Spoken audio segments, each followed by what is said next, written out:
dan dihadiri oleh expert, spesialis forensik, inavis, kemudian dentis akan mengambil keputusan mengenai identitas daripada korban tersebut.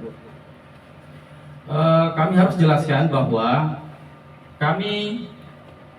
yang kami sebutkan tadi, karena kita pintu masuk identifikasi yang terbuka saat ini hanya melalui DNA dan rekam medik gigi, ini membutuhkan waktu yang lama, ya.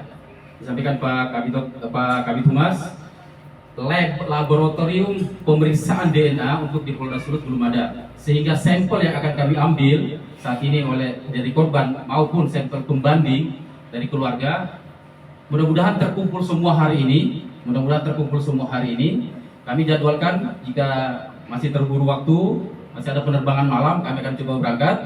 Tapi kalau memang tidak, kami akan usahakan membawa sampel ini ke Jakarta. Kami sudah koordinasi dengan Bapak Kapusdokes Polri, kemudian dengan Pak Kardopol, Puskokes Polri, dan Kabid DVI, dan sudah memberikan jukra, sehingga sampel-sampel ini sudah ditunggu.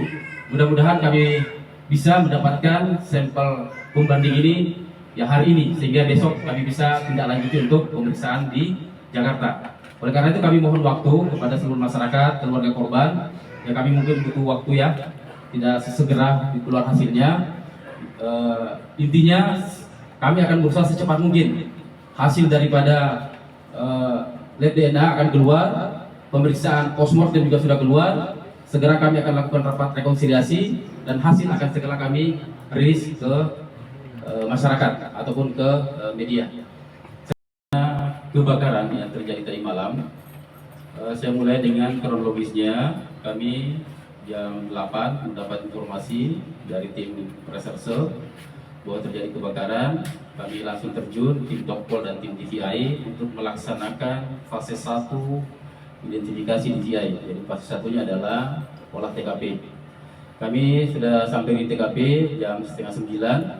Kemudian kami berhasil mengevakuasi sebanyak 16 kantong jenazah. 16 kantong jenazah. Dan selanjutnya kami evak ke Rumah Sakit Bayangkara Manado. Kami tiba jam 00.39. Selanjutnya, dalam proses identifikasi ini, kami mau menyampaikan bahwa kami pada fase 2 proses identifikasi itu ada namanya fase antemortem. Pada fase antemortem ini akan dikumpulkan data-data antemortem dari pihak keluarga.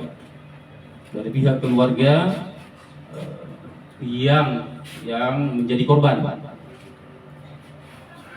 Ya, jadi pada posko antemortem ini kami akan meminta data-data dari keluarga, antara lain data riwayat berobat, baik itu berobat umum maupun berobat gigi korban.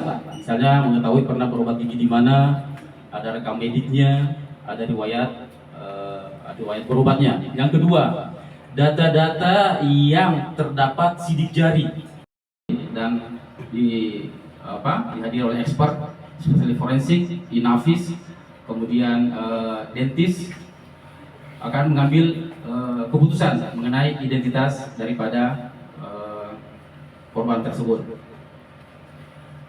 Kami harus jelaskan bahwa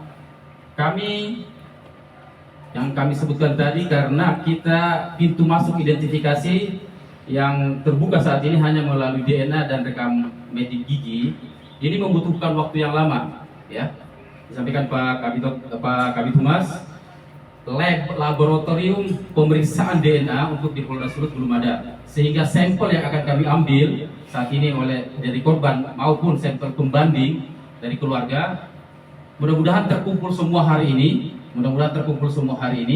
Kami jadwalkan, jika masih terburu waktu, masih ada penerbangan malam, kami akan coba berangkat.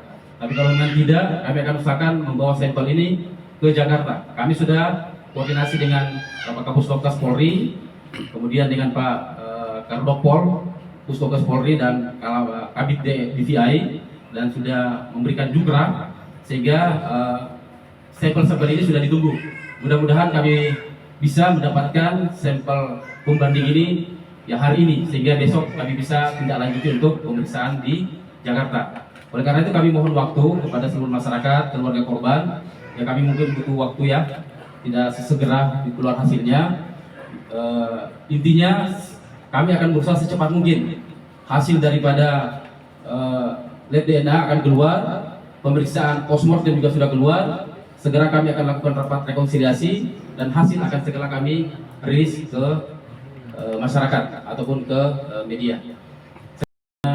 Kebakaran yang terjadi tadi malam, saya mulai dengan kronologisnya. Kami jam 8 mendapat informasi dari tim reserse bahwa terjadi kebakaran.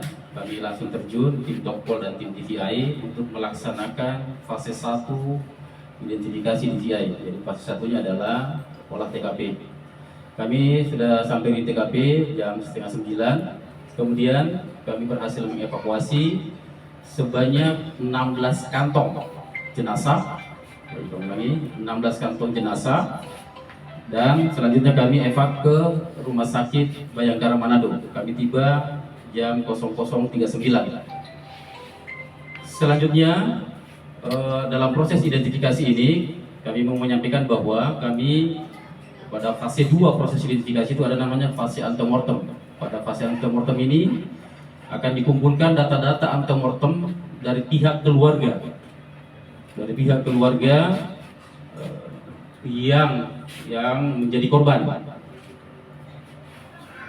Ya, jadi pada posko antemortem ini kami akan meminta data-data dari keluarga, antara lain data riwayat berobat, baik itu berobat umum maupun berobat gigi korban. Misalnya mengetahui pernah berobat gigi di mana, ada rekam mediknya, ada riwayat berobatnya. Yang kedua, data-data yang terdapat sidik jari.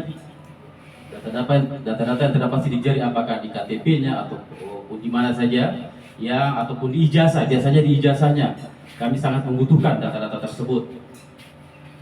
Kemudian pada posko ini juga kami akan mengambil sampel DNA sebagai untuk kepentingan identifikasi pada proses rekonsiliasi. Sampel DNA ini yang kami harus ambil pada keturunan vertikal, ke atas ibunya, bapaknya, ke bawah ya, anak kandung ataupun saudara kandung.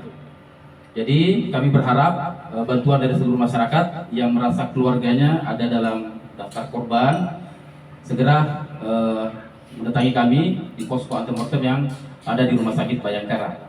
Selanjutnya kami menjelaskan bahwa kami menerima mengevakuasi 16 kantong jenazah yang berisi bodi atau tubuh jenazah. Kami sampaikan gambarannya 15 jenazah sebagaimana disampaikan Pak Kabid Humas pada kondisi yang mohon maaf sudah terbakar, sehingga bukti identifikasi primer yang ada 3, ada sidik jari, ada rekam gigi, dan ada DNA. Untuk sidik jarinya sudah tidak memungkinkan diambil karena sudah dalam kondisi terbakar, yang 15. Kemudian yang satu masih utuh, Jadi kami sangat berharap karena bukti primer yang kami harapkan sebagai alat identifikasi dari yang pertama berupa sidik jari tidak memungkinkan lagi, sehingga kami sangat berharap ini akan dilaksanakan identifikasi tersebut melalui DNA, pemeriksaan DNA. Saat ini tim kami sudah bekerja untuk mengambil DNA korban. DNA ini akan kami bandingkan dengan DNA yang kami sampaikan tadi dari keluarga, dari orang tua, dari anak, dari saudara. Jadi kami sangat berharap ini bisa segera diketahui masyarakat, sehingga yang merasa keluarganya menjadi korban bisa menghubungi kami untuk kami mengambil sampel DNA pembanding. Karena nilai identifikasi sampel DNA yang ada pada korban